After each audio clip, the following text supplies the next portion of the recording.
आज Doubtnut app download करें। Doubtnut पर अपने सभी गणित, रसायन विज्ञान, भौतिक विज्ञान और जीव विज्ञान के डाउट्स का करो सफाया। बस प्रश्न की फोटो खींचो, एक ही प्रश्न को क्रॉप करो और तुरंत वीडियो सोल्यूशन पाओ। अभी डाउनलोड करें। हेलो दोस्तों, हमें यहाँ प्रश्न में दिया गया है, सिद्ध कीजिए कि P और Q, यदि P और Q तो P या Q एक तार्किक पुनरुक्ति है। तो चलिए देख लेते हैं। तो इसके लिए हम सत्यता सारणी बनाएंगे और यहाँ पे देखिए कौन कौन संयोजक इस्तेमाल किए गए हैं। ये वाला जो है ये है और संयोजक। क्या है? और संयोजक। और ये जो तीर वाला है ये क्या बताता है? ये यदि तो वाला संयोजक है। तो हम देखते हैं इसकी, पहले तो हमें पता होनी चाहिए इसकी सत्यता सारणी होती कैसे है।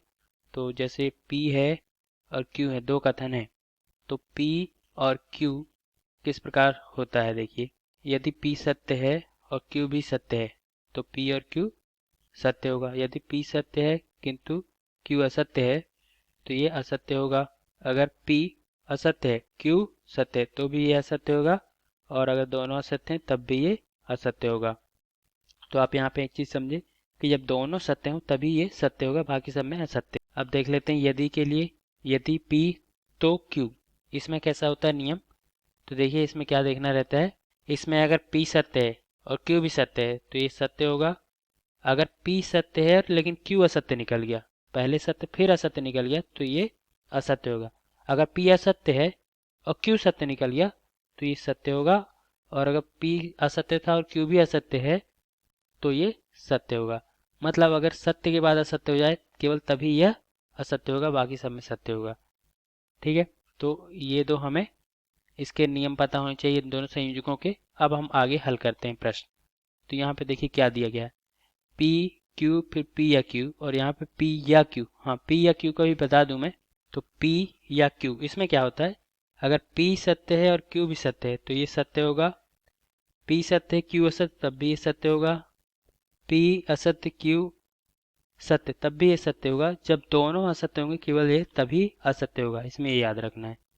ठीक है, तो ये इसका नियम हो गया तीसरे का। P या Q, या हमें ये देखते हैं जब दोनों असत्य हो तभी असत्य होगा, बाकी एक भी अगर सत्य मिल गया तो ये सत्य होता है। ये आपको तीनों चीजें पता होनी चाहिए। अब हम इस प्रश्न को हल कर सकते हैं। तो हमें देखना है P और Q, फिर यदि P या Q। तो हम यहाँ पे सारणी बनाते हैं। अब तो हम देखिए शुरू करते हैं। पहले ले लेते हैं P और Q दोनों सत्य, फिर P सत्य लेकिन Q असत्य, उसके बाद P असत्य Q सत्य, और अंत में दोनों असत्य। P और Q ये क्या हो जाएगा, ये केवल तभी सत्य होता है जब दोनों सत्य हो, मतलब ये पहला सत्य होगा, बाकी सभी असत्य हो जाएंगे। और P या Q में मैंने क्या बताया कि जब दोनों असत्य हो केवल तभी ये असत्य होगा, तो ये असत्य होगा, बाकी सब सत्य हो जाएंगे। ठीक है, अब देखिए यदि वाले में नियम क्या था कि अगर पहला दूसरा सत्य हो तब भी सत्य, पहला सत्य दूसरा असत्य हो तब केवल ये असत्य होगा, पहला सत्य और बाद में असत्य हो तभी केवल यह असत्य होगा। तो ये देख लेते हैं। अब हमें इन दोनों में देखना है, मतलब इन दोनों स्तंभों को देखना है। तो सत्य सत्य सत्य आता है, असत्य के बाद सत्य ये भी सत्य आता है, असत्य के बाद सत्य ये भी सत्य, और असत्य के बाद सत्य ये भी असत्य, सत्य। तो ये जो आया ये हमारा अंत में जो स्तंभ प्राप्त हुआ उसमें सभी सत्य हैं। ठीक है, तो हम इसे बोलेंगे कि यह पुनरुक्ति है। ठीक है, तो यह तार्किक पुनरुक्ति है, यह हमारा सिद्ध हो गया। आशा करता हूँ आप समझ गए होंगे दोस्तों। धन्यवाद। कक्षा 6 से 12वीं से लेकर नीट, IIT, JEE वो एडवांस के लेवल तक 1 करोड़ से ज्यादा छात्रों का भरोसा।